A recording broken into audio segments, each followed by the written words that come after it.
श्री स्वामी समर्थ सगळ्यांना. श्री स्वामी समर्थ नुसता नाव नाही, तर आधार आहे. महाराजांच्या पवित्र भूमीत करुणेचा सागर अवतरला होता. संकटात सापडलेले लोक डोळ्यात अश्रू घेऊन त्यांच्याकडे येत होते. देवा, आता आम्ही थकलो आहोत. जीवनाचा भार आता सहन होत नाही. डोळ्यावर दुःखाचं काजळ चढलं होतं आणि मनावर काळोख दाटला होता. रात्र संपत नव्हती, सकाळ होत नव्हती, तेव्हा स्वामी समर्थ शांत उभे होते. डोळ्यात करुणा आणि ओठावर स्मित. स्वामी म्हणाले, मी चमत्कार करणारा नाही, मी फक्त निमित्त आहे. तुझ्या श्रद्धेनेच तुला फळ मिळणार आहे. भक्ताचं मन थरथरलं.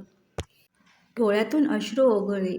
स्वामी, आम्हाला वाचवा, हा अंधार दूर करा. तेव्हा स्वामी समर्थ म्हणाले, जो पूर्ण शरण येतो त्याचं चरित्र नव्याने लिहिलं जातं. तुझ्या जीवनाची नवी शिवा आजपासून सुरू होऊ शकते. त्या क्षणी भक्ताचं आयुष्य बदलू लागलं. दुःख मागं सरकले आणि विश्वास पुढे आला. कारण स्वामी समर्थ कधीच भक्तांचा हात सोडत नाहीत. हा अनुभव आहे. तर ही आहे स्वामी महाराजांची कथा. स्वामीबद्दल काय वाटतं नक्की कमेंट बॉक्समध्ये सांगा.